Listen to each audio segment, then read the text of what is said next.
దేవునికి స్తోత్రములు. అందరూ బాగున్నారు కదండి. ఈరోజు దేవుని వాగ్దానం ద్వితీయోపదేశకాండము 7వ అధ్యాయం 14వ వచనం. సమస్త జనముల కంటే ఎక్కువగా నీవు ఆశీర్వదింపబడదువు. దేవునికి స్తోత్రం. ఎంత గొప్ప వాగ్దానమో చూడండి. దేవుని కట్టడలను అనుసరించి మనము జీవిస్తే సమస్త జనముల కంటే నీవెక్కువగా ఆశీర్వదింపబడతావు. ఆశీర్వాదాలు దేవుని చేతిలో ఉన్నాయండి.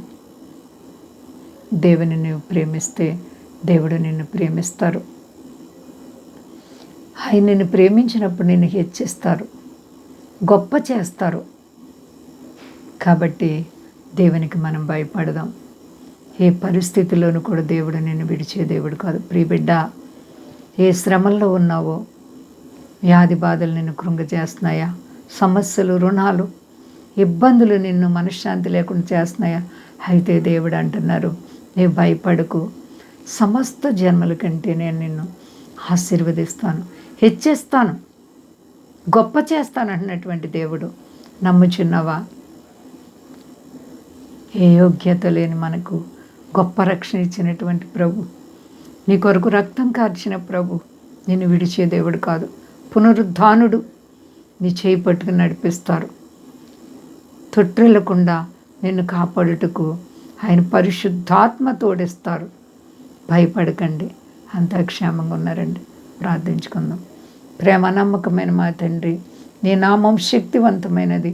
మా దేశాన్ని, దేశ నాయకులను కాపాడండి. మా దేశ ప్రజలందరినీ రక్షించండి. మీ దాసులను కాపాడండి. విదేశ స్వదేశాల బిడ్డలను కాపాడండి. రోగులకు వైద్యుడా, పాపులకు రక్షకుడా, యవన బిడ్డలను కాపాడండి. అయ్యా, ప్రయాణికులను కాపాడండి. వాహనాలపై ప్రయాణికులను కాపాడండి. సమస్త దేశాలకి శాంతి భద్రతలు ఇవ్వండి ప్రభువా. గొప్ప దేవుడు తండ్రి. అయ్యా, పడిపోయిన వారిని లేవనెత్తే దేవుడు, కృంగిన వారిని ఉద్ధరించే దేవుడు నీవు ఉంటే చాలు ప్రభా. అన్ని విషయాల్లో నీ ప్రజల పక్షంగా మీరుండి మహిమ పొందండి.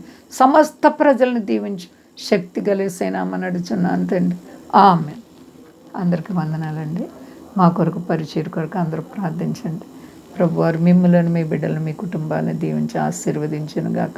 ఆమేన్.